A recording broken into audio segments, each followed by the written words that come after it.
Breaking అంటుంది. అమెరికాకు heart attack వచ్చేలా చేస్తామని ఇరాన్ హెచ్చరించింది. అమెరికా ఇరాన్ మధ్య ఉద్రిక్తతలు మరింత పెరుగుతున్నాయి. ఇరు దేశాల మధ్య మాటల యుద్ధం నడుస్తోంది. ఈ క్రమంలో Iran navy commander rear admiral Shahram Irani కీలక వ్యాఖ్యలు చేశారు. త్వరలోనే కొత్త ఆయుధంతో అటాక్ చేస్తామని ప్రకటించారు.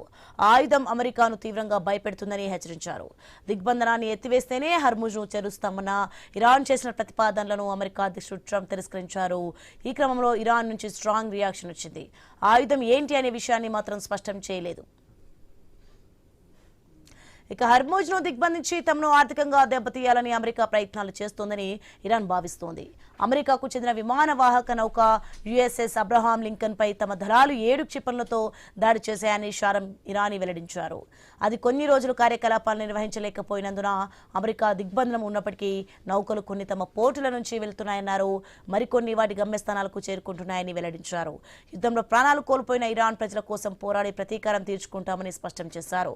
శత్రువులు పశ్చాత్తాపం పడే వరకు వారిని దెబ్బ కొడతామన్నారు. ఇరాన్తో అణు ఒప్పందం కుదిరే వరకు దిగ్బంధనం కొనసాగుతుందని అధ్యక్షుడు ట్రంప్ తాజాగా స్పష్టం చేశారు. దిగ్బంధనాన్ని ఎత్తివేయాలనే ఇరాన్ ప్రతిపాదనపై రాజీపడే ప్రసక్తే లేదన్నారు. సైనిక చర్యతో పోలిస్తే పోర్ట్ల దిగ్బంధనమే ఎక్కువ ఎఫెక్ట్ చూపిస్తోందన్నారు. ఇరాన్ ఉక్కిరిబిక్కిరవుతుందన్నారు.